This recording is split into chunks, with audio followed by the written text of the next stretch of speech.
Welcome to 2 Minutes to Know. Please rate and subscribe.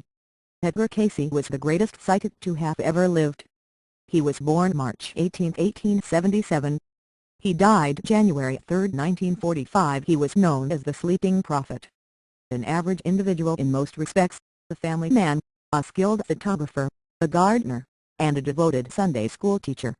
For 43 years of his adult life, Edgar Cayce put himself into some kind of self-induced sleep state by lying down on a couch, closing his eyes, and folding his hands over his solar plexus. In this state of relaxation and meditation, his mind was able to contact the great all-knowing source. Followers from all over the world would seek advice on everything they ever wanted to know about. Edgar Cayce had no formal health training, but in this sleep state had an amazing knowledge of the human anatomy, and was responsible for healing and saving many people through his readings. Even skeptics admit his accuracy was amazing. In fact, many skeptics became followers of Edgar Cayce after researching him. He predicted the stock market crash in 1929, and the Second World War. He also predicted archaeologists would find a hall of records buried below the Sphinx in Egypt. This hall of records will document the history of human beings, all the way back to the origin of humanity. Archaeologists did find what appears to be a room under the right paw of the Sphinx, but have not been granted permission to dig, for disturbing the soil around the Sphinx may cause damages to it. Some people theorize a childhood accident was responsible for Edgar Cayce acquiring his unique gift.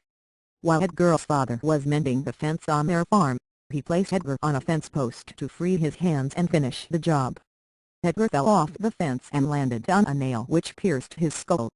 He first realized he was different when, at school, he would fall asleep on his textbooks and was able to remember their contents perfectly.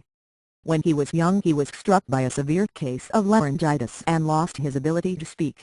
After visiting several doctors and not receiving relief, he visited a local hypnotist and discovered his gift. While in a hypnotic state, he was able to properly diagnose his illness, which led to a cure, and was able to get his voice back. Throughout his life, he performed over 14,000 readings. The readings he gave were very emotionally and physically draining on Edgar.